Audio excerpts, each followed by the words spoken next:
Mentioning an exact salary expectations might cost you thousands of dollars. Let's take a look at a simple example to show the value of a modest 7% salary increase can make over your lifetime. Let's assume that you were offered $50,000 a year, for example. And let's assume that you managed to negotiate your salary with one-time 7% annual increase. That's $3,500 a year. So your final base salary is roughly $53,000 and let's say $500 as well.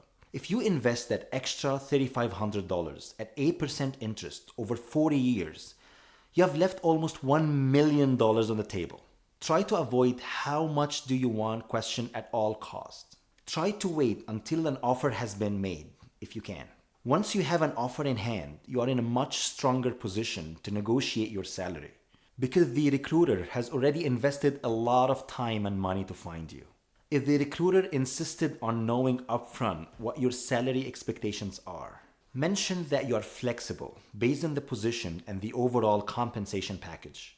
If a number is still required, that's where research comes into play. You want your salary to be within a correct range to be considered for the interview.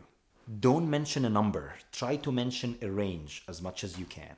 You should mention something like, I know that the industry norm is between $40,000 and $60,000, for example, and my experience and education level put me near the top of that range. Let's take a look on how to do salary research.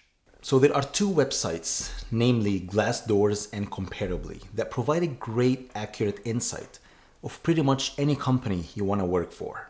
So let's assume that you're looking for a systems engineering job at one of the big three. First, you go to Glassdoor and then you enter your job title and then list the company you are interested to work for in addition to the company location. You will see that the range of salary is from, let's say, $70,000 to almost $110,000 based on the years of experience and your education. So now you have identified the range that you will be mentioning to the recruiter. Now let's assume that you already have a job and you want to know whether you are properly compensated or not. Then go to Comparably website, enter your salary information and how many years of experience you have.